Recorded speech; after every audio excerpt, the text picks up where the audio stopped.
Alors que le cap des 2 millions de morts dus au Covid-19 a été franchi, l'OMS appelle à des vaccinations dans tous les pays dans les 100 prochains jours. Mais dans le même temps, le laboratoire américain Pfizer a annoncé que ses livraisons de vaccins allaient ralentir début février, le temps de modifier son processus de production.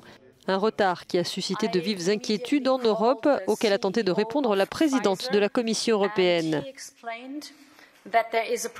J'ai immédiatement appelé le PDG de Pfizer, a-t-elle dit, et il m'a expliqué qu'il y aurait un retard de production dans les prochaines semaines. Mais il m'a rassuré en me disant que toutes les doses garanties du premier trimestre seront livrées au premier trimestre. Il s'est personnellement impliqué dans ce dossier et pour s'assurer qu'il rattraperait le retard dès que possible, c'était très important de lui transmettre le message que nous avons besoin d'urgence de ces doses.